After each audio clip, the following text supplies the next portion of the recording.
UKLO 1 year masters. No IELTS required up to 5 years visa. High visa success rate. Hi hello నమస్తే welcome to hit TV. నేను మీ Shyam. Right, ఈరోజు హైదరాబాద్లో బాగా అంటే బాగా భారీగా వినిపిస్తున్న ఓడి వచ్చేటప్పటికంటే హైడ్రా అనమాట. అంటే ఈ హైడ్రా ఏం చేస్తుంది, రేవంత్ రెడ్డి గారు తీసుకున్న నిర్ణయం కరెక్టేనా కాదా అనే విషయాలపైన అయితే మాత్రం ఈరోజు మనం చర్చించడానికి మనతో పాటు ఈరోజు సీనియర్ అడ్వకేట్ అయినటువంటి రచనారెడ్డి గారు ఈరోజు మనతో పాటు ఉన్నారు. సో ఆమెను అడిగి తెలుసుకునే ప్రయత్నం చేద్దాం. నమస్తే మేడం. నమస్తే సార్. మేడం ఎలా ఉన్నారు madam? I'm doing well sir. How are you Shyam? Super madam, super. Right madam, కానీ ఇక్కడ ఇప్పుడు హైదరాబాద్లో చూసుకుంటే చాలా అంటే చాలా హాట్ టాపిక్గా మారిపోయింది మేడం. ఈ హైడ్రా వచ్చేటప్పటికి హైదరాబాద్కి వరమా లేదా శాపమా అని చెప్పన్నట్టుగా కూడా చాలామంది నెటిజన్స్ అనేవాళ్ళు వీళ్ళందరూ వ్యక్తం చేయడం అయితే జరుగుతుంది. సో ఇందులో లీగల్గా వచ్చేటప్పటికి హైడ్రా అనేది లీగల్గానే ప్రొసీడ్ అవుతుందా, లేకపోతే ఇందులో ఏమైనా అవకతవకలు ఉన్నాయా అనే విషయాన్ని అయితే మాత్రం మీరు ఒకసారి మాకు ఒక చిన్న బ్రీఫ్ ఇవ్వండి మేడం. లీగల్గా అనేది హైడ్రాకు లీగల్ శాంక్టిటీ అనే క్లారిటీ ఇప్పటి వరకు హైడ్రా ఇవ్వలేదు, నాకు కూడా తెలియదు. ఎందుకంటే హైడ్రా అనేది GOMS 99 కింద వచ్చింది అని అంటున్నారు. మీరు ఈ మధ్యలో ఇచ్చే అడపా ఇక్కడ అక్కడ మీకు ఇచ్చి పక్కింటోన్కి ఇవ్వని నోటీసులు అన్నీ ఇరిగేషన్ డిపార్ట్మెంట్ వైపు తరఫు నుంచి, GHMC తరఫు నుంచి, లేకపోతే రెవెన్యూ తరఫు నుంచి వస్తున్నట్టు కొన్ని సమాచారాలు ఉన్నాయి. సో హైడ్రా అనేది జియో కింద వచ్చింది, దాంట్లో ఆ జియోలో క్లియర్గా మేము ఏం చేయొద్దో క్లియర్గా ఉంది అని అంటున్నారు. అది చట్టరీత్యాన లీగలా కాదా అనేది ఫస్ట్ కోర్టులో తేలాలి. ఎందుకంటే జిహెచ్ఎంసీకి ఒక పరిధి ఉంది, అదొక చట్టం కింద వచ్చిన సంస్థ. GHMC యాక్ట్ అనేది మన సమైక్యాంధ్ర ఉన్నప్పుడే అప్పుడు పాస్ అయిపోయింది. GHMC యాక్ట్లోనే ఎన్ఫోర్స్మెంట్ అండ్ విజిలెన్స్ డిపార్ట్మెంట్ ఉంటుంది. సో ఆ ఎన్ఫోర్స్మెంట్ అండ్ విజిలెన్స్ చేసే పనులే, అంటే లైక్ ఇప్పుడు డెమాలిషన్స్ అయినా ఇంకోటి ఏదైనా, ఆ ఎన్ఫోర్స్మెంట్ అండ్ విజిలెన్స్ GHMC పరిధిలో ఉన్న చట్టబద్ధతతో చేస్తుంది. సో ఇప్పుడు ఈ హైడ్రా అంటే దేని కింద వచ్చింది? ఎందుకంటే గాలిలో దీపంలాగా ఏ ఆర్గనైజేషన్ లేకపోతే సంస్థ పనిచేయడానికి వీల్లేదు. ఇది మనది ఒక కాన్స్టిట్యూషనల్ డెమోక్రసీ. సో ఇప్పుడు హైడ్రా GHMC కిందనే పనిచేస్తుంది అనుకుంటే ఎన్ఫోర్స్మెంట్ అండ్ విజిలెన్స్ ఏం చేస్తుంది? ఎన్ఫోర్స్మెంట్ అండ్ విజిలెన్స్ ఉన్నప్పుడు హైడ్రాది ఏం పని? ఎన్ఫోర్స్మెంట్ అండ్ విజిలెన్స్ లేకపోతే హైడ్రా ఒకవేళ దాన్ని రీప్లేస్ చేసుంటే ఆ రీప్లేస్మెంట్కి కావాల్సిన చట్టబద్ధత ఎట్లొస్తుంది? గాలిలో దీపం తిరిగే జియో పాస్ చేస్తే కాదు, చట్టబద్ధత అమెండ్మెంట్తోనే వస్తుంది. GHMC యాక్ట్ని మళ్ళీ స్టేట్ లెజిస్లేచర్కి తీసుకెళ్ళి మన విధానసభలో దాన్ని అమెండ్మెంట్ని అందరూ ఎమ్మెల్యేలు అప్రూవ్ చేసి, మెజారిటీ వాటెవర్ ఎమ్మెల్యేల అప్రూవల్ తర్వాతనే ఆ అమెండ్మెంట్ పాస్ అయ్యి దాంట్లో యాక్ట్ అవుతుంది. సో EVDM అంటే ఈ మన ఎన్ఫోర్స్మెంట్ అండ్ విజిలెన్స్ పక్కకు జరిగి హైడ్రా దాన్ని రీప్లేస్ చేస్తుంది అని అన్నట్టు. అటువంటిది ఏమీ కాలేదు. దాంతో అది అలా ఉండగా హైడ్రా అసలు ఏ చట్టాలను ఫాలో అవుతుంది? హైడ్రా ఫాలో అవుతున్న చట్టాలు ఏమీ లేవు, ఇష్టం వచ్చినట్టు కొట్టుకుంటూ పోయింది. మొన్న నాగార్జునది సరే మీరు కూల్చాల్సిందే, ఇది చేయాల్సిందే, బడాబాబు యాక్టరు, ఇదంతా పక్కకు పెట్టేయండి సార్. లీగలీ ఇది చేద్దాం. బడాబాబు అయినా చిన్న రేకుల షెడ్డు వాడైనా వాళ్లకు due process of the law, చట్టము, న్యాయము, కాన్స్టిట్యూషనల్ డెమోక్రసీ వర్తిస్తుంది. నాగార్జునది కూల్చిందే ఇల్లీగల్. నాగార్జునకు 2014 నుంచి మొన్నటి దాకా స్టే కంటిన్యూ అవుతుండగానే కంటెంప్ట్ ఆఫ్ కోర్ట్ చేస్తూ కోర్ట్ని ధిక్కరిస్తూ స్టేని ఉల్లంఘిస్తూ అది కూల్చినది. దాంతోపాటు నేను మీకు చెప్పుకుంటూ వస్తా, 2014 సరే నాగార్జున మీద ఎవరికి ఏం అభిప్రాయం ఉన్నా కానీ హ్యూమన్ నేచర్ ఉంటుంది కదా, ఎవరో పెద్దవానికి ఏమో జరిగితే చిన్న వాళ్ళకు కొంచెం ఇట్లా అబ్బా దేవుడు అనేవాడు ఉన్నాడు అన్నట్టు అదొక ఐ డోంట్ నో వికృతానందం అంటారో ఏమంటారో అన్న. సో అది పక్కకు ఉంచుదాం. 2014 ఆయన డబ్బులు ఇచ్చి కొన్న జాగా 2014లో అప్పుడు కులగొడదాం అన్నప్పుడు ఆయన అన్నీ చూపెట్టే, ఆయన పర్మిషన్స్ అన్నీ చూపెట్టే స్టేలు తీసుకున్నారు. స్టేలు అడపాదడపా ఆకాశంలో నుంచి ఊడి పడవు. కోర్టులు అట్లా పనిచేయవు. మాకు తెలుసు, మేము రోజు కోర్టులకు పోతాం, మాకు తెలుసు మేము ఎంత ప్రాధేయపడి ఎన్ని ఎవిడెన్సెస్ ప్రధానాలు చూపెడితే జడ్జి స్టే ఇస్తారో మాకు తెలుసు. ఎంత కష్టపడితేనే మేము స్టే వస్తాం. దాని తర్వాత నాగార్జున 2014-15 స్టే వచ్చిన తర్వాత ల్యాండ్ గ్రాబింగ్ చట్టం కింద ల్యాండ్ గ్రాబింగ్కి ఒక స్పెషల్ కోర్టే ఉంటుంది. ల్యాండ్ గ్రాబింగ్ కోర్టులో గవర్నమెంటే ఈ కేసుని తీసుకెళ్ళింది. నాగార్జున అదేంది ల్యాండ్ గ్రాబ్ చేసిండని చెప్పేసి ఆ 3 ఎకరాల్లో ఏందో, దాంట్లో క్లియర్గా గవర్నమెంటే తమ్మిడి చెరువు 29 ఎకరాలు కాదు 20 ఎకరాలే మేము తప్పు చేశాము, ఇది ఎఫ్టీఎల్ పరిధిలో రాదు అని చెప్పేసి కేసు వాపసు తీసుకుంది. ఓకే, దాని తర్వాత నాగార్జున నన్ను సతాయిస్తుండ్రు, నా ప్రాపర్టీని నన్ను ఎంజాయ్ చేసుకొని, ప్లస్ అంటే it's called enjoyment of property. నీ ప్రాపర్టీని నువ్వు దాంట్లో ఉంటున్నావా, దాంతో నీ బిజినెస్ చేసుకుంటున్నావా, it's called enjoyment of property. నా ప్రాపర్టీని నన్ను సరిగ్గా వాడుకొని ఇస్తలేరని చెప్పేసి ఓఎస్ ఫైల్ చేసిండు జిహెచ్ఎంసి వీళ్ళందరికి అగేన్స్ట్, అంటే original suit in the civil case. So మీరు ఉన్న స్టేని ధిక్కరించి ఉల్లంఘించి ల్యాండ్ గ్రాబింగ్ కోర్టులో మీరే వాపస్ తీసుకొని, ఇప్పుడు సడన్గా 9 ఎకరాలు ఎక్కడి నుంచి పుట్టుకొచ్చినాయో గవర్నమెంటే చెప్పాలా. ఆ కేసులో మీరే వాపస్ తీసుకొని, ఎటువంటి ల్యాండ్ గ్రాబ్ కాలేదు, ఎఫ్టీఎల్ పరిధిలోనే ఉంది, తమ్మిడి చెరువు సైజు 29 కాదు 20 ఎకరాలే అని మీరే ఒప్పుకొని వాపస్ తీసుకొని, ఇంకో సివిల్ కేసు పెండింగ్ ఉండగా మీరు నోటీసులు ఇవ్వకుండా, నోటీసులు ఇచ్చినామని అబద్ధాలు చెప్పి కొట్టేసిండ్రు. ఎంత ధైర్యము దమ్ము ఉంటే మీరు అటువంటి పని చేస్తారు మీరు? ఓకే మేడం, అంటే మీరు ఇందాక చెప్పినట్టుగా కంటెంట్ ఆఫ్ ది కోర్ట్ అని చెప్పిన ఏ విధంగా అన్నారో, నిజంగా హైడ్రాకి ఆ పవర్ ఉందని చెప్పని అనుకోవచ్చా? లేదండి, లేదు. హైడ్రాకు ఏ సంస్థకు, ఆఖరికి ప్రైమ్ మినిస్టర్, ప్రెసిడెంట్ నుంచి చిన్న సెక్షన్ ఆఫీసర్ దాకా ఏ గవర్నమెంట్ సర్వెంట్కైనా పబ్లిక్ రిప్రజెంటేటివ్కైనా చట్టాన్ని ధిక్కరించి ఉల్లంఘించి చేసే అర్హత, స్థాయి, స్తోమత లేదు. హైడ్రానే ఒక లీగల్ సంస్థనా ఇల్లీగల్ సంస్థనా ఇంకా తేలేదు ఉంది కోర్టుల. ఓకే, హైడ్రాకు జిహెచ్ఎంసితోని municipal and urban development department MAUD municipal administration and urban development department తోని ఏం సంబంధం ఉందా? హైడ్రాకి ఇరిగేషన్ డిపార్ట్మెంట్ తో సంబంధం ఉందా? హైడ్రాకి రెవెన్యూ డిపార్ట్మెంట్ తో సంబంధం ఉందా? ఆ సంబంధం ఏ చట్టంలో భద్రపరిచి ఉంది? చూపెట్టండి మీరు. చూపెట్టడం లేదు. ఎందుకు? నాగార్జునదేమో నోటీసులు లేకుండా కొట్టేసిండ్రు. ఇప్పుడు ఆ ఒక్క బడాబాబుది మీరు అందరికీ లోకానికి చూపెట్టడానికి కొట్టేసిండ్రు. మళ్ళీ ఇప్పుడు ఇంకో వాటి సంగతి ఏంటి? పెద్దవాళ్ళు పాలిటీషియన్స్ వాళ్ళకు ఏం నొప్పి కాదు. సరే, అప్పటిదప్పుడు ఎవరైనా డబ్బులు పెట్టుకొని కట్టుకుంటారు, వాళ్ళకి అప్పటిదప్పుడు బాధ అవుతుంది, కానీ వాళ్ళు మళ్ళీ ఫైనాన్షియలీ రీకూప్ చేసుకోరాదు అన్నట్టు కాదు. కానీ ఇప్పుడు సరే, మళ్ళీ ఇప్పుడు నాగార్జునకు నోటీస్ ఇవ్వలేదు, ఇంకొంతమందికి ఎందుకు నోటీసులు ఇస్తున్నావు? రేవంత్ రెడ్డి అన్నకు నిన్న నోటీసులు ఇచ్చిండ్రంట. నోటీసులు ఇవ్వాల్సిన అవసరం ఏముంది? మళ్ళా మీరు ఒక్క జాగాలో ఫాలో అవుతున్నది ఇంకో జాగాలో కూడా ఫాలో కావాలి కదా. మళ్ళా నోటీసులు ఇచ్చిండ్రు, ఇప్పుడు ఏం చేస్తారు? అండ్ అతను నిన్నటి నుంచి ఏమంటుండు, నాకు PRS ప్రభుత్వమే నాకు పర్మిషన్స్ అన్ని ఇచ్చింది.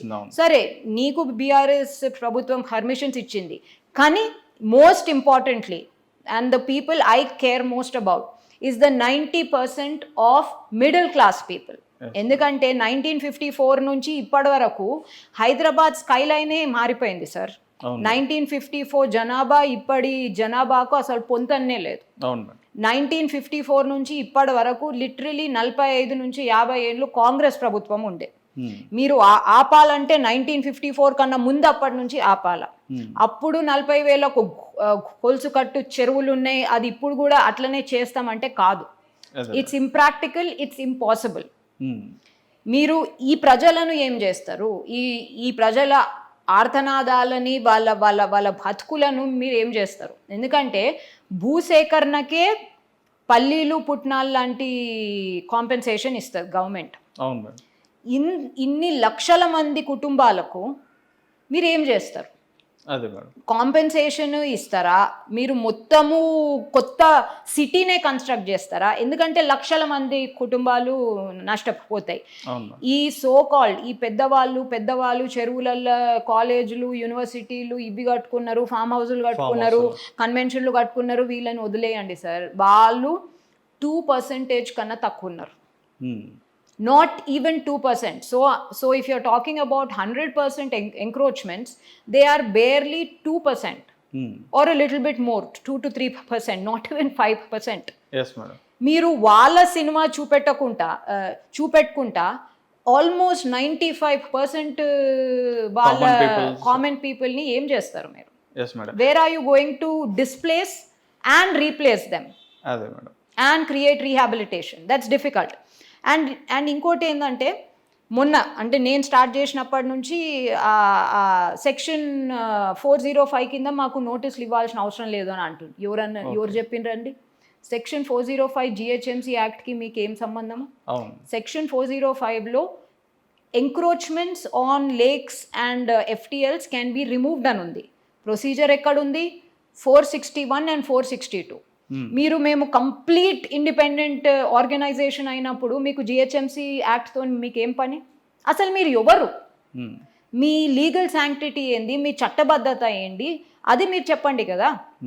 మేము వీళ్ళతో ఇరిగేషన్ డిపార్ట్మెంట్తో పనిచేస్తున్నాం, రెవెన్యూ డిపార్ట్మెంట్తో పనిచేస్తున్నాం, MAUD మున్సిపల్ అడ్మినిస్ట్రేషన్తో పనిచేస్తున్నాం అంటే what exactly is there contribution to you and what is your contribution to them?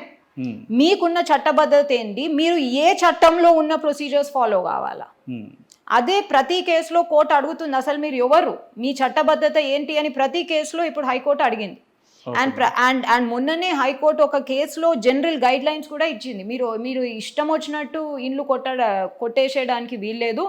మీరు first ownership documents, permissions, land registrations, land documents, building permissions అన్ని చెక్ చేసిన తర్వాతనే మీరు డెసిషన్ తీసుకోవాలా. యూజువల్లీ అయితే డెమాలిషన్స్ ఇది ఫస్ట్ టైం హైదరాబాద్లో జరుగుడు కాదు. ఏదైనా డెమాలిషన్స్ అయితే మాకు హస్తు కేసులు వస్తాయి హైకోర్టుకి. దాంట్లో క్లియర్గా నోటీసులు ఇస్తారు. నోటీసులు ఇచ్చిన తర్వాత హియరింగ్ జరుగుతుంది. గవర్నమెంట్ ప్లస్ ఎఫెక్టెడ్ పార్టీ క్లియర్గా అన్ని డాక్యుమెంట్స్ చూసి వాడు ఏమంటుండో వాడు అన్నీ చేసుకొని ఒక స్పీకింగ్ ఆర్డర్ ఇస్తారు. ఆ స్పీకింగ్ ఆర్డర్ ఇచ్చిన తర్వాత ఒకవేళ డెమాలిష్ చేయాలా అని అనుకుంటే మీరు చేసుకోండి, లేకపోతే 15 రోజుల్లో వచ్చి మేము చేస్తాము అనే అవకాశం ఇస్తారు. Okay madam. అంటే ఇందులో ఎన్ని లెవెల్స్ ఉంటాయి మేడం? అంటే ఇప్పుడు నోటీస్ ఇచ్చే ప్రాసెస్లో ఎన్ని లెవెల్స్ వరకు ఉంటుంది? నోటీస్ ఇచ్చే ప్రాసెస్లో కమిషనర్ ఆఫీస్ నుంచి రావాలా అది. Commissioner and his delegated authority. అంటే జిహెచ్ఎంసీకి అయితే క్లియర్గా commissioner and his delegated authority. ఆయన డెలిగేటెడ్ అథారిటీ ఎవరికి ఉంటుంది? ఎవరో సిటీ ప్లానర్కో లేకపోతే ఇంకా ఎవరికో ఉండదు. Commissioner delegated authority only deputy commissioner and కొన్ని పెద్ద సర్కిల్స్ అయితే అసిస్టెంట్ కమిషనర్ కూడా ఉంటుంది. సో వాళ్ళకు తప్ప ఇంకా ఎవరికి ఇష్టం వచ్చినట్టు నోటీసులు ఇచ్చి హియరింగ్స్ చేసే అర్హత లేదు. అది జిహెచ్ఎంసీ చట్టంలా. మళ్ళీ మీరు ఎవరు, ఎక్కడి నుంచి వచ్చిండ్రు? ఎందుకంటే మీ చట్టబద్ధత తేలకుంటే ఇవన్నీ ఇప్పుడు డెమాలిషన్ చేసినవి అన్నీ ఇల్లీగల్ అయిపోతాయి. ఫస్టే ఇల్లీగల్ డెమాలిషన్స్. ఆ డెమాలిషన్స్ అన్నీ ఇల్లీగల్ అయిపోతే మీరు దాన్ని కాంపెన్సేట్ చేయవలసి వస్తుంది. అబ్సల్యూట్లీ. Okay madam, right. ఇక్కడ ఇంకో విషయం ఏంటంటే మేడం, ఎవరైతే ఇప్పుడు ఈ బాధితులు అనే వాళ్ళు ఉంటున్నారో వాళ్ళు బడాబావులు కావచ్చు, లేదంటే చిన్న వాళ్ళు మిడిల్ క్లాస్ అనే వాళ్ళు కావచ్చు, కానీ వీళ్ళకంటే మీరు ఇందాక చెప్పినట్టుగా వాళ్ళకు 1%, 1.5% ఏమో ఉంటారు, మిగతా 99% మాత్రం మ్యాక్సిమం వీళ్ళే ఉంటారని చెప్పినట్టు మీరు చెప్తే, అయితే ఇక్కడ ఈ 99% ఉన్న ఈ కామన్ పబ్లిక్ ఎవరైతే ఉన్నారో వీళ్ళకి మళ్ళీ కోర్టుకు వెళ్ళి ఏమైనా అర్జీ పెట్టుకునే అవకాశం ఉందా? ఇందులో లీగల్గా పెట్టుకోవచ్చా? ఖచ్చితంగా ఉంది సార్. మొన్నటి నుంచి ఇప్పుడు కన్వెన్షన్ని కూల్చేసే ముందు అక్కడ మూసాపేట్లను ఇంకెక్కడనో కూల్చేసిండ్రు. వాళ్ళు కోర్టుకి పోయిండొచ్చు. కన్వెన్షన్ని కూల్ చేసిన తర్వాత మళ్ళీ ఎక్కడనో కొన్ని దుర్గం చెరువు ఏరియాలలో కొన్ని ఉన్నాయని చెప్పేసి అయితే సో వాళ్ళు కూడా కోర్టుకి వెళ్ళి ఉన్నా కానీ దాన్ని ఉల్లంఘన చేస్తూ కంటెంప్ట్ ఆఫ్ కోర్ట్ చేస్తూ కూలగొట్టిండ్రు. అది క్లియర్గా నేను ఇవాళ దేంట్లోనో విన్నాను. అంటే ఆ పాపం మా బాధితుడు మాట్లాడుతుండగా ఇదిగోండి నా ఆర్డర్ అది ఇది అని చూపెడుతున్నప్పుడు సో దాని ఉల్లంఘన మళ్ళీ ఉల్లంఘన చేస్తూ కొట్టేస్తున్నారు. అయితే ఖచ్చితంగా కోర్టుకు వెళ్ళే అవకాశము ముందు ఉంటుంది, తర్వాత కూడా ఉంటుంది. అండ్ కాంపెన్సేషన్ తీసుకునే అవకాశం కూడా ఉంటుంది. ఎందుకంటే ఇక్కడ ఏంటంటే సార్ నేను ఎంక్రోచ్మెంట్స్ చేయాలి, చెరువులను మొత్తం కూడిపేసేయాలి, అసలు గాలి ఆడకుండా చేయాలి, లేకపోతే అసలు మనకి ఇంకోటి ఏం అవసరం లేదు అని అనడం లేదు. కానీ ఆ పని ఏదో 40 ఏళ్ళ ముందు చేసి ఉండాలి, ఇప్పుడు కాదు. And no environment or lake is worth a human beings life and livelihood. అదైతే నేను నమ్ముతాను. ఇంకొంతమంది ఎట్లా నమ్ముతారో దాంతో నాకు సంబంధం లేదు. సో ఇక్కడ ప్రజల లైఫ్ అంటే వాళ్ళ జీవితాలు, వాళ్ళ జీవిత ఆధారాలు ఉన్నాయి. And that is not something to be played around with. అండ్ క్లియర్గా మనకు చట్టం వదిలేయండి, కాన్స్టిట్యూషన్ రాజ్యాంగంలోనే ఆర్టికల్ 300A అని ఉంటుంది అండ్ 30A 31A. ఆర్టికల్ 300Aలో ఇట్స్ అ కాన్స్టిట్యూషనల్ రైట్. అది ఫండమెంటల్ రైట్ కాదు, it's a constitutional right. Right to property, right to own and enjoy your own property. ఆ ప్రాపర్టీ కొన్న తర్వాత లేకపోతే నీకు మ్యూటేషన్ అయ్యి వచ్చిందో ఎట్లనైనా రాని నీకంటూ ఒక ప్రాపర్టీ వచ్చిన తర్వాత దాని మీద నువ్వు ఎలక్ట్రిసిటీ బిల్లు, వాటర్ బిల్లు అదంతా వదిలేయు. దాని మీద నువ్వు పర్మిషన్స్ తెచ్చుకొని ఒక ప్లాన్ ప్రకారము ఆ ప్లాన్ మీద అప్రూవల్ తెచ్చుకొని దాని తర్వాత కట్టే పర్మిషన్స్ తెచ్చుకొని దాని తర్వాత కట్టుకొని దాని తర్వాత దాంట్లో ఉంటూ ఇవన్నీ గవర్నమెంట్ ఇచ్చిన పర్మిషన్స్, వాటర్, ఎలక్ట్రిసిటీ బిల్ అన్ని ట్యాక్స్, ప్రాపర్టీ ట్యాక్స్ అంతా పే చేస్తున్నప్పుడు your right to own and enjoy your property becomes solidified. Okay and it becomes solidified against the government also. మనది చైనానో లేకపోతే ఇంకో కమ్యూనిస్ట్ దేశం కాదు, గవర్నమెంటే లేకపోతే మొత్తము ఒక పెద్ద పొలిటికల్ పార్టీనే మొత్తము దేశం అంటే దేశం ఎన్ని స్క్వేర్ కిలోమీటర్స్ ఉంటుందో అది ప్రతి స్క్వేర్ కిలోమీటర్ ఓన్ చేస్తుంది అన్నట్టు కాదు. మనది కమ్యూనిస్ట్ దేశం కాదు. నా ప్రాపర్టీ నాదే, మీ ప్రాపర్టీ మీదే. సో అటువంటి రైట్స్ సాలిడిఫై అయిన తర్వాత గవర్నమెంట్కి నా ఇంటిలోకి కూడా రావడానికి నా పర్మిషన్ తీసుకోవాలి. అటువంటి పర్మిషన్ తీసుకునే ఇండ్లు కూల్చేసిండు. ఇప్పుడు అందరికీ చాలా ఇప్పుడు అనామతుగా కాగితం ముక్క లేకుండా లేపేసినవి వేరు సార్. దానికి కూడా నోటీసులు ఇవ్వాలా, నీకు కాగితం ముక్క లేదా సరే అప్పుడు కూల్చేస్తా. ఓకే కానీ అటువంటి అసలు ఆల్మోస్ట్ నిల్ ఆల్మోస్ట్ 1-2 ఉన్నాయో లేకపోతే అవి కూడా లేవేమో. అన్ని పర్మిషన్స్ ఎల్ఆర్ఎస్లు బీఆర్ఎస్లు తర్వాత వచ్చినాయి. దానికన్నా ముందు బాజాబ్తా అవుట్ రైట్ క్లియర్గా పట్టా, నాలా కన్వర్జన్, దేంది HMDA approval, GHMC approval, RERA, all your approvals, your plan approved, your construction permission on the said plan approved, you have constructed, you are paying the property tax, electricity bill, you are getting running water, drainage connection as well. That's it, your right over your property is solidified. And once and itla ishtam vachinattu kotteskuntu vaste you can certainly approach the court. Okay madam, ఇక్కడ మెయిన్గా వచ్చేటప్పటికి చాలామందికి కూడా ఇప్పుడు అర్థం కాని విషయం ఏంటంటే ఇప్పుడు వాళ్ళు ఎవరైతే ఉన్నారో వాళ్ళు బఫర్ జోన్లో ఉన్నా కానీ లేదా అదేవిధంగా ఫుల్ ట్యాంక్ లెవెల్ రేంజ్లో ఉన్న వాళ్ళు కానీ వీళ్ళందరికీ వాళ్ళకి ఏంటంటే ఇస్తున్న నోటీసుల ప్రకారం కానీ లేదా అక్కడ మార్క్ చేస్తున్న విధానంలో కానీ వీళ్ళే కూల్చబోతున్నాం అని చెప్తున్నారు. ఇప్పుడు వీళ్ళు ఏం చేయాలంటే అంటే వాళ్ళకి తెలియకట్లా వాళ్ళు ఎలా మనం లీగల్గా అప్రూవల్ అవ్వాలి లేదంటే ఎలా లీగల్గా మనం ప్రొసీడ్ అవ్వాలని చెప్పిన విషయం తెలియట్లేదు. అటువంటి వాళ్ళు కోర్టుని ఆశ్రయించాలంటే ఏ విధమైన లీగల్ ప్రాసెస్ అనేది చేయాలి? కోర్ట్ని అంటే ఇప్పుడు డెమాలిషన్స్ ఇటువంటి విషయాల్లో ఎప్పటి నుంచో కోర్టులని ఆశ్రయిస్తున్న వాళ్ళు చాలా మంది ఉన్నారు. సో ఇప్పుడు ఈ హైడ్రా వచ్చిన తర్వాత హైడ్రా అనేది ఒక ఈ బిగ్ డైనోసార్ లా కనిపిస్తుంది కాబట్టి వాళ్ళు అవుట్ రైట్గా వాళ్ళకున్న డాక్యుమెంట్స్ తోని గిట్లా కోర్టుని ఆశ్రయించవచ్చు. ఎందుకంటే ఇక్కడ క్లియర్గా మేము ఆఫీసర్లను తప్పుపడతాము, ఆఫీసర్లని ఉరికిపించుకుంటా లేకపోతే వాళ్ళని వెతికి వాళ్ళని పనిష్ చేస్తాము అని అనడానికి వీల్లేదు. ఎంత అంటే ఇవన్నీ ఇంప్రాక్టికల్ ఇంపాసిబుల్ స్టేట్మెంట్స్ అండి. మీరే చూడండి, 60 ఏళ్ళ నుంచి ఆఫీసర్లని ఎంతమందిని ఎతుకుతారు? అప్పటి నుంచి ఉన్న ఆఫీసర్లు అసలు ఉన్నారా, రిటైర్ అయినరా, ట్రాన్స్ఫర్ అయినరా, దేశం వదిలేసినరా, చనిపోయినరా? 5 ఏళ్ళు కూడా మీకు సరిపోవు. 5 ఏళ్లలో కూడా ఈ ప్రాసెస్ అయిపోదు. ఎందుకంటే లక్షల పర్మిషన్లు ఉన్నాయి. ప్రతి పర్మిషన్ వేరే డిపార్ట్మెంట్ నుంచి ఉంటుంది. అండ్ ఆ డిపార్ట్మెంట్లో ఎన్నో నోట్ ఫైల్స్ ఉంటాయి. సో ఎంతమంది ఒక్కొక్క పర్మిషన్కి అట్లీస్ట్ ఒక 20 మంది సంతకాలు ఉండుంటాయి. అవును మేడం, అట్లీస్ట్ నేను తక్కువ చెప్తున్నా, ఇంకా ఎక్కువనే ఉండొచ్చు. వీళ్ళందరూ కూడా కోర్టుకి అటెండ్ అవ్వాలి కదా మేడం ఖచ్చితంగా. వీళ్ళందరినీ రిప్రజెంట్ చేసే వాళ్ళు కూడా ఉంటారు. వీళ్ళందరి మీద కేసులు ఫైల్ చేసుకుంటూ వస్తే వీళ్ళందరూ కూడా కోర్టుకి రావాల్సిందే కదా. ఓకే. సో వాళ్ళని మీరు తప్పు పట్టడానికి ఎక్కడి నుంచి ఉంటుంది? మళ్ళీ వాళ్ళు వీళ్ళని కాంపెన్సేట్ చేయాలి. మీరు ఎటు చూడండి శ్యామ్, నష్టపోయేటోడు చిన్నవాడే. ఎటు చూడండి నష్టపోయేటోడు చిన్నవాడే. ఇక్కడ పాలిటీషియన్స్, యాక్టర్ల గురించి మనం మాట్లాడుకోవాల్సిన అవసరం లేదు. వాళ్ళ సినిమా చూపెట్టి అంటే లిటరలీ వాళ్ళ బొమ్మ ముందటికి పెట్టి నష్టం చేస్తున్నది ఈ 99% వాళ్ళనే. మీరు చాలా ఇప్పుడు లేక్స్ అంటుండ్రు, చెరువులు జిహెచ్ఎంసీ సైట్లో ఎస్పెషలీ హెచ్ఎండిఏ సైట్లో నోటిఫై అయి ఉండాలి. మీరు ఎఫ్టీఎల్స్ గిట్లా ఆల్రెడీ ఇయర్ మార్క్ చేసి డిసైడ్ చేసి ఉంటే ఎఫ్టీఎల్స్ బఫర్ జోన్స్ నోటిఫై అయి ఉండాలి.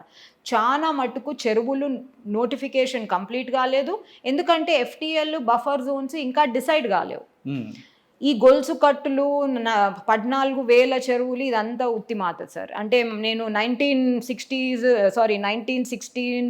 1920s ఎట్లుండేనో నాకు తెలియదు, నేను దాని గురించి మాట్లాడాను. 2024లోనైతే అలా లేదు. నాకు 2024లో ఉన్న మనుషులు, వాళ్ళ జీవితాలు, వాళ్ళ జీవితాధారాలతోనే సంబంధం ఉంది.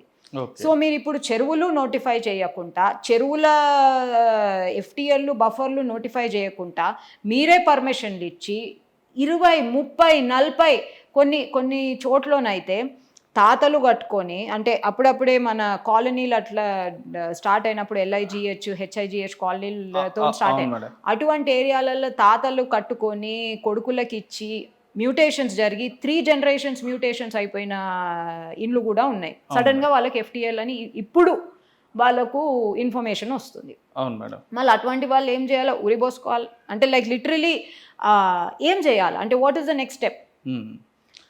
సో అందుకోసం అని చెప్పేసి it is definitely something that ఎవరికైతే బాధ కష్టాలు ఉంటేనే కోర్టు చూసుకుంటుంది. సో ఇప్పుడైతే నాకు దీనికి ఎటువంటి అవుట్కమ్, ఎందుకంటే గవర్నమెంట్ కూడా అసలు మీ ఫైనల్ ఎండ్ గేమ్ ఏంటో చెప్తలేదు.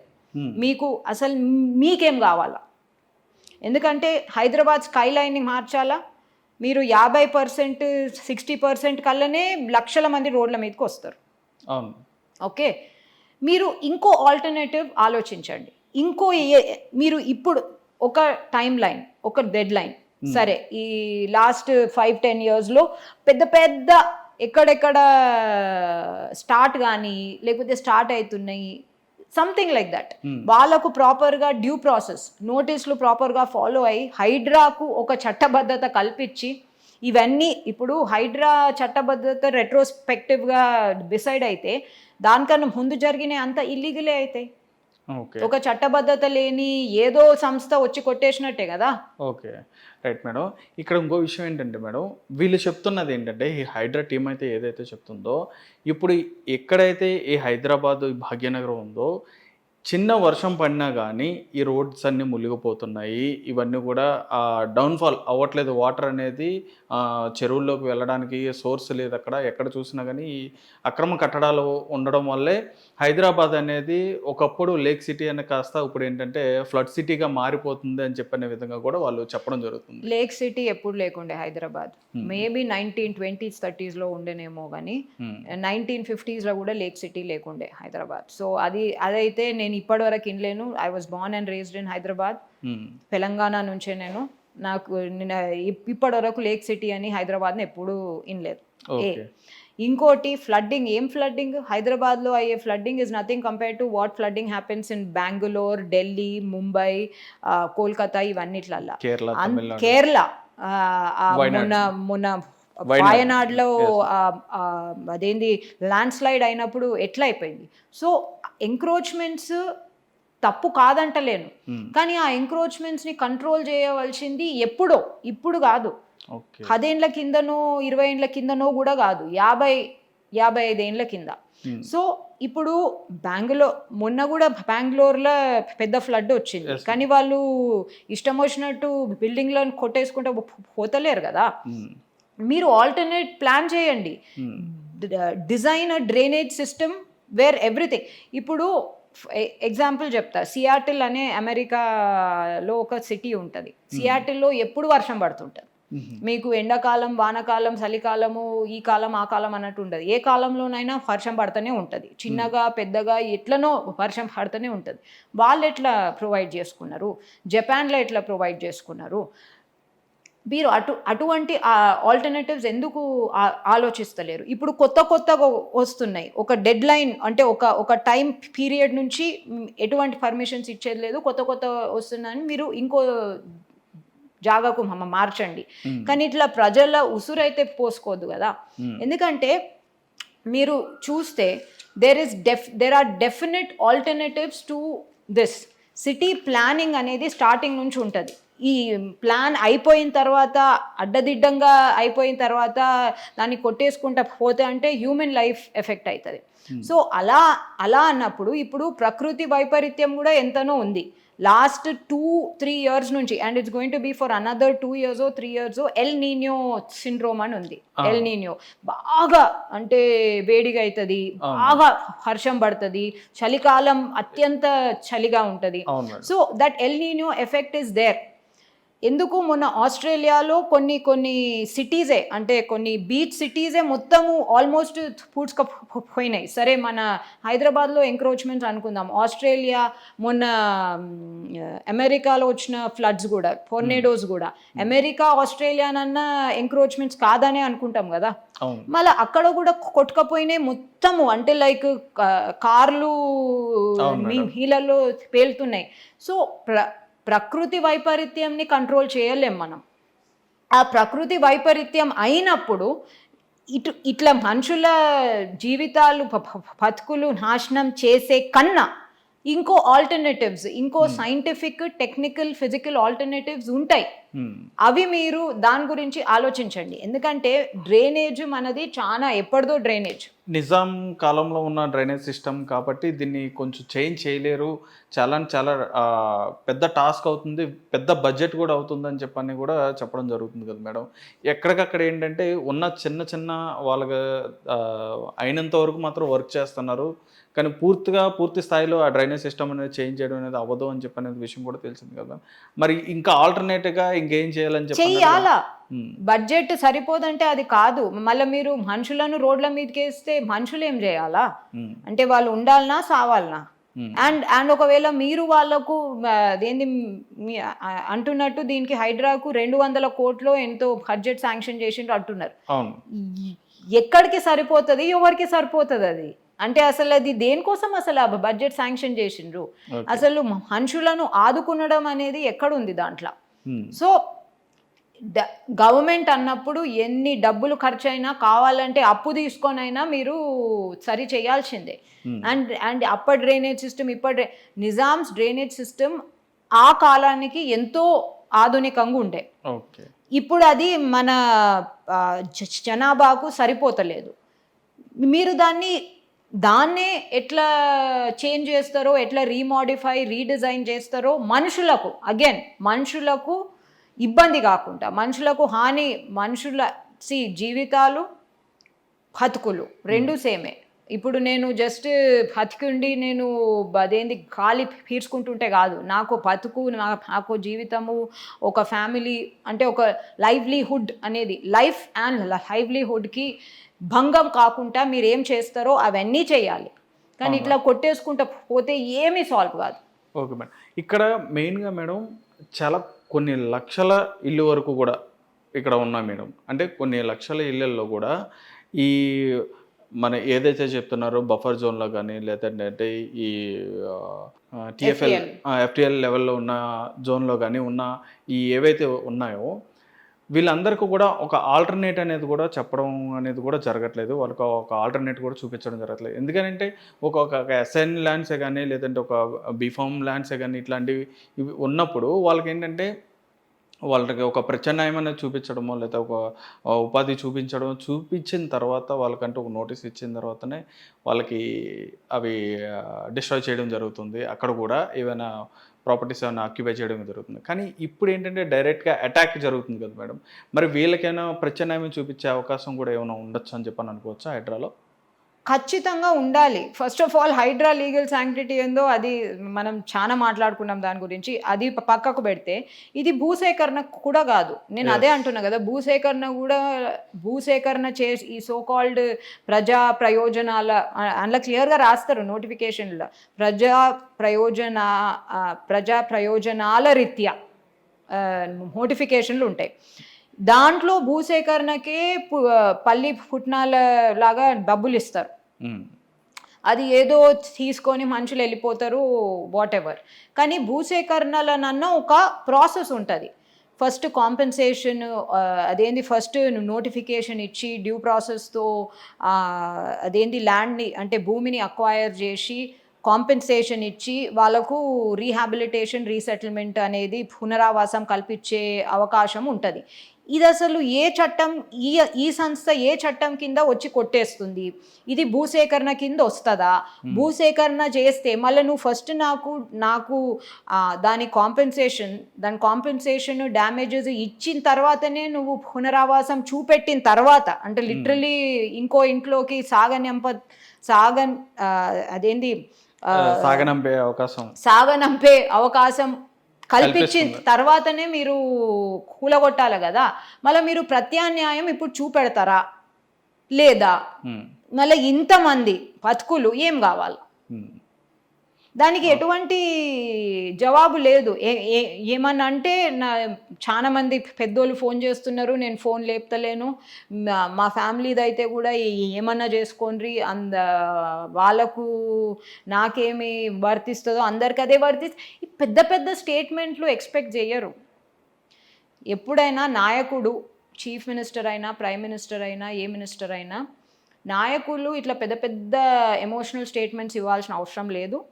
అండ్ ఇటువంటి స్టేట్మెంట్స్ ఇస్తే ప్రజలు కూడా కరిగిపోయి ఏమో అయిపోతారనే అపోహల నాయకులు ఉండొద్దని అనుకుంటున్నాను. నాయకుడు అనేవాడు నేను ఇది చేస్తున్నాను, దీనికి ప్రత్యామ్నాయం ఇది నీకు చూపెడుతున్నాను, ఇది నా ప్లాను, ఇలా స్టార్ట్ చేస్తున్నాను, ఇలా ఎండ్ చేయకపోతున్నాను, మీరు భయపడకండి, బాధపడకండి అని చెప్పేవాడే నాయకుడు.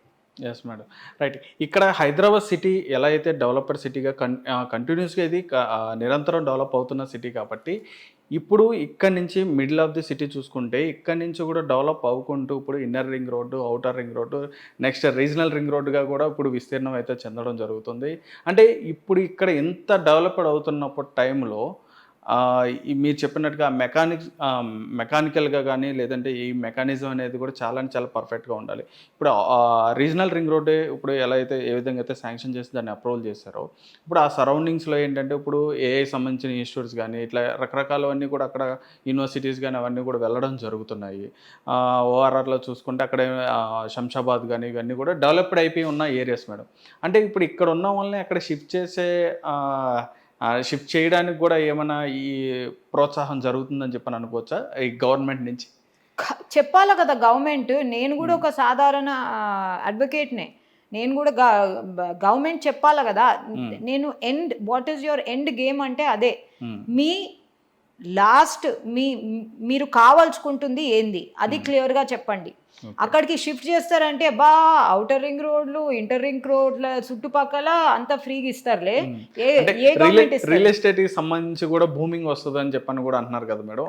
అంటే ల్యాండ్ అంటే వాల్యూ అనేది కూడా పెరుగుతుంది. ఎట్లా బాబు, లక్షల మందిని మీరు రోడ్ల మీదకి వేసి ప్రతి నెల 30,000, 50,000, 60,000 సంపాదించుకొని దాంట్లో ఒక 20,000 ఈఎంఐకి ఇచ్చి ఓ 10,000 ఇంటి ఖర్చులకు ఇచ్చేసుకొని ఇంకో 5,000 స్కూల్ ఫీజులకు ఇచ్చేసుకునేటోళ్ళు ఇక్కడ రోడ్ల మీద పడ్డాక అక్కడ outer ring road, inner ring రోడ్ల దగ్గర పోయి డబ్బులు పెట్టి కొంటారు కూడా కదా. రియల్ ఎస్టేట్ అట్లా భూమి చేస్తారా మీరు? అంటే is it a practical solution? అంటే మీరు అది ఎక్స్పెక్ట్ చేస్తున్నారంటేనే ఎంత హాస్యాస్పదంగా ఉన్నదో అర్థమవుతుంది. అంటే రియల్ ఎస్టేట్లో చాలా మంది కొంచెం మంది పెద్దలు కూడా మాట్లాడడం ఇదే అంటున్నారు మేడం. అంటే నెక్స్ట్ ఈ సైడ్ ఉన్న ఈ త్రిబుల్ ఏదైతే ఉందో అది కూడా డెవలప్ అవ్వడానికి చాలా ఉత్సాహంగా ఉందని చెప్పని కూడా చెప్తున్నారు మేడం. అంటే ఇందులో ఏమన్నా ఇంటర్లింక్ ఏమైనా ఉందని చెప్పండి. ఎక్కడి నుంచి శ్యామ్? అంటే మనము పాజిటివ్గా ఉండడు మంచిది. మరి ఇంత పాజిటివ్గా ఉంటే బ్లైండ్ అయిపోతాం, అంటే కళ్ళు లేని వాళ్ళం అయిపోతాం.